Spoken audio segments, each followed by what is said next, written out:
আমি একটা তোমার নিরামিষ একটা সবজি বানাচ্ছি, তোমাদের সঙ্গে চলো দেখাই বানাচ্ছি। কি দিয়ে বানাচ্ছি চলো বলি তোমাদেরকে। তেল দিয়েছি, পাঁচফোড়ন দিয়েছি আর 2টা শুকনো মরিচ দিয়েছি, ঠিক আছে। আর তোমরা কি আমার মতন কি এরকম কি ফুলকপি ডাঁটাগুলো দিয়ে কি চচ্চড়ি খাও? আমরা খাই এরকম, ভীষণ আমার বহুত ভালো লাগে সেই চচ্চড়িটা খেতে। এটার মধ্যে আজকে কী কী দিয়েছি এই দেখো। ইসে দিয়েছি তোমার ফুলকপি দিয়েছি, ফুলকপি ডাঁটাগুলো কেটে কেটে দিয়েছি, টমেটো দিয়েছি, আলু দিয়েছি আর একটু মিষ্টি কুমড়ো দিয়েছি, দিয়ে এই চচ্চড়িটা বানাচ্ছি। আর চচ্চড়িটার মধ্যে দিয়েছি তোমার একটু নুন, একটু হলুদ দিয়েছি, আর ওখানে দিব তোমার কাঁচামরিচ দিয়েছি, ঠিক আছে। এটা বানানোর জন্য মশলা দিচ্ছি, এই যে ধনিয়ার গুঁড়া দিয়ে দিচ্ছি, ঠিক আছে। ধনিয়ার গুঁড়া দিয়ে খেতে পারবে, ধনিয়ার গুঁড়া দিলে অনেক ভালো হয়, ঠিক আছে। এই যে ধনিয়ার গুঁড়া দিয়ে দিয়েছি, জিরের গুঁড়ো দেবো, ঠিক আছে। এই যে জিরের গুঁড়ো দিয়ে দিচ্ছি, একটু রেড চিলি পাউডার দিয়ে দিচ্ছি, একটু রেড চিলি পাউডারও আমি দিয়ে দিয়েছি। তোমরা রেড চিলি পাউডার যারা যারা খেতে ভালোবাসো বা তরকারি কালার সুন্দর হয় তোমরা দিতে পারো। এই যে মশলাগুলো দিয়ে দিয়েছিলাম, অল্প নাড়িয়ে চাড়িয়ে দিয়েছি।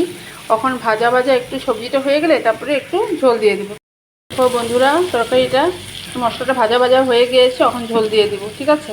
তোমরা একটু সামান্য জল দিয়ে দেবো। দেখো অল্প করে জল দিয়ে দিয়েছি, বেশি দিনে তোমাদের পরিমাণ মতন তোমরা জল দেবে, ঠিক আছে। বন্ধুরা আমি একটু চিনি দিয়ে দিচ্ছি, চিনি দিলে কি হবে, একটু তোমার পাংশাটা কেটে যাবে, ঠিক আছে। তোমরাও চিনি দিয়ে দিবে এরকম। আমার চচ্চড়িটা কেমন হয়েছে বলবে। দেখো এরকম করে ফুলকপি ডাঁটা দিয়ে কে কে চচ্চড়ি খেতে ভীষণ ভালোবাসো বলবে, কমেন্ট বক্সে জানাবে, ঠিক আছে। কিছু জানার থাকলেও বলবে, ঠিক আছে। কে কে এরকম ফুলকপি ডাঁটার চচ্চড়ি খেতে ভালোবাসো, যারা যারা খেতে ভালোবাসো আমাকে বলবে।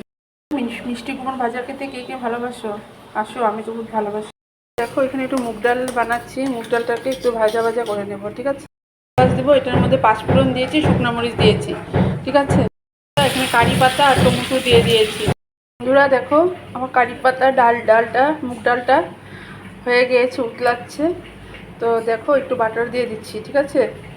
তো তোমরা কে কে এরকম তোমার কারি পাতার মানে মুগ ডাল দিয়ে কারি পাতা দিয়ে এরকম ডাল খাও বলবে, ঠিক আছে। তো বন্ধুরা যদি আমার এই ডালের রেসিপিটা তোমাদের ভালো লাগে তোমরা একটু সাবস্ক্রাইব করবে আমার চ্যানেলটাকে, ঠিক আছে। আর বলবে কেমন হয়েছে, ঠিক আছে। তোমরাও ঘরে বানিয়ে খাবে, আমাকে জানাবে। Tata, bye bye.